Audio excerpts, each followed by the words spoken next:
Alright, and here we go with our greens rating report card for Shadow Mountain. And as you can see, we have our greens report card right here, and a summary page for each of our greens. You can put in any notes for your green in here, add a picture. It'll show you all your general information if there's anything specific you want to record about that green, any future plans maybe. Your parameter scores are indicated here for each individual green, as well as an overall score for the green as well. So this is our main reporting page where you can see all the parameters we're measuring, each green number, and the score it received. And over here you can see the rating for each category across the course, the total possible based on the number of responses you have, and your total score for your green. So how this form works, all we have to do is go into our field form, and you pick a date, such as the 6th today, green number 2, put in your name for the team number, and then you score your green following these parameters, of course, which is the description. We're just going to fill this out so you can see how it works. And so after you've filled out your report card, you submit, you go back to the report card, and the second green, as you can see, has now been filled in.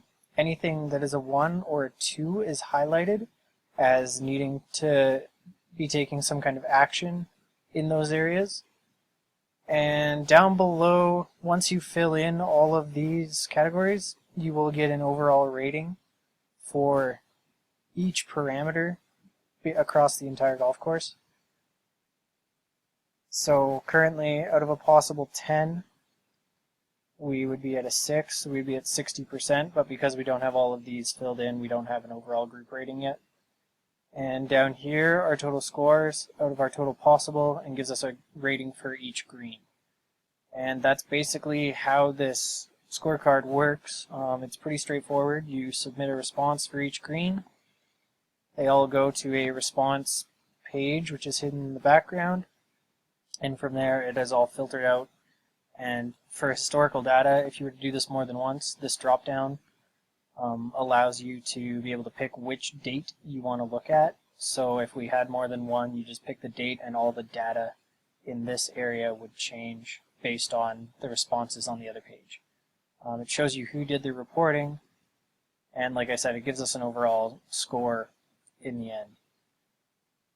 The summary page is the same idea, puts all the parameters, but it lets you look at each individual green and you can see any possible notes that may have been written down.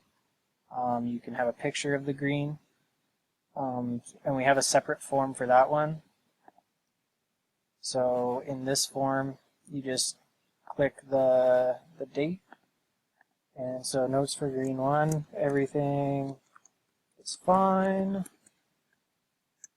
And notes for green 2, if you had some kind of accident, you could say you have a hydraulic leak.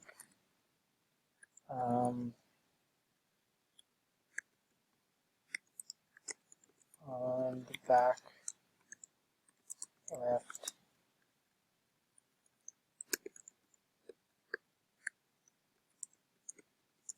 corner.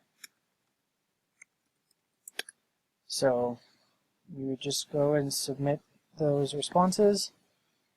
And if we go back to our report card and we have the date selected up here, you can see our notes have now popped in.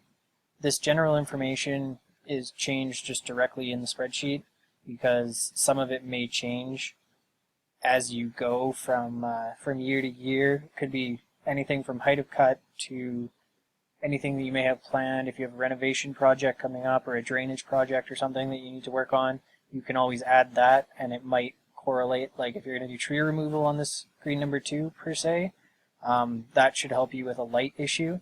So you can just put tree removal to be done winter 2016, and that lets you know you have a plan in place to deal with this issue.